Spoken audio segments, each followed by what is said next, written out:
Hello, I am Jill Scharfman, and this is a mini episode of Let My People Eat, where I share a personal story, a parable, or a bit of Jewish history from which we can all learn something. The following story occurred a number of years ago, and it demonstrates to what lengths a Jew will go to help his fellow Jew. In Yerushalayim lived a man who became a master plumber and worked for himself. He was good. So good, in fact, that it wasn't long before he developed a reputation as an expert in all matters related to plumbing. On numerous occasions, he was brought in to figure out how to expertly handle a delicate situation or to correct someone else's mistake. He was creative and had hands of gold, and whatever he worked on, he managed to bring to a successful conclusion. He became prosperous. One day, he was called to an apartment where he found a complete and utter mess. This was no small sink installation or pipe connection. This was a massive project which would require hours of labor, considerable expense, and ingenuity. The man spoke to the lady of the house, and it soon became clear to him that she was a widow with many small children and very little money. She asked him if he could fix the problem, and he told her he would. But now he was wondering how he could do this massive project for a woman with no money. Well, he figured, I will do this job for free and earn some points in heaven. Problem was how to tell the widow in an honorable fashion. He pondered this question the entire day as he worked.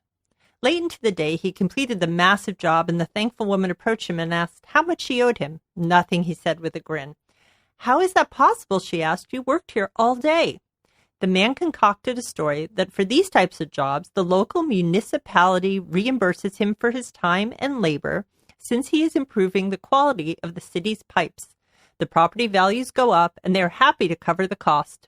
She was pleasantly surprised and very grateful to him, and he walked away with the satisfaction that he had done a really good deed. The man ran his successful business for many years, and when he got older, he purchased a vacant lot in a fine section of Ramat Gan, where he intended to build himself a luxurious home.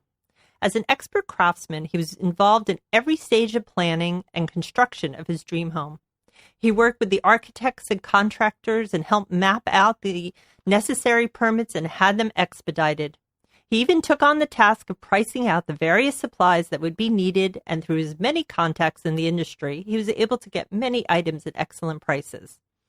In the process of purchasing his construction materials, he went to one of the largest suppliers of building goods and materials, a company named Itzik and Zuri Commerce, located on Hamakabim Street in Bnei Brak. He spent considerable time there pricing out hundreds of items that would be needed once construction began. He didn't make any purchases yet, as he still wished to price out other supply companies in order to get the best deal. How shocked he was to show up one morning and find trucks unloading all the building material he would need for his home. It was all top quality stuff, but he knew he had never ordered it. He ran over to the driver and yelled, "What is this? What is going on? I never ordered this stuff." The driver just shrugged and showed him the purchase order, where it listed quite clearly all the items being unloaded and a stamp in the middle, paid in full. The man sputtered angrily. The driver said, "Look, I'm just the driver. Take it up with the main office." In seconds, he was in his car driving to Bnei Brak in the Itzik and Zuri Commerce showroom. He stormed in and demanded answers. He never ordered these supplies. He was just pricing them out, and he certainly never paid for them. A kind man behind the desk told him to calm down. "My name is Zuri, and no one ever said you paid for them," he said, with a grin. "Well, then, who paid for them?" came the question. "Actually, I believe the municipality paid for them." Zuri stood up and took the older man's hand in his. "Many years ago, you came to my mother's apartment and you worked on a massive plumbing project for free. I know it was free, even though you told her that the municipality was reimbursing you. I never forgot that act of kindness, and now it is my pleasure to actually reimburse you for that great act of chesed."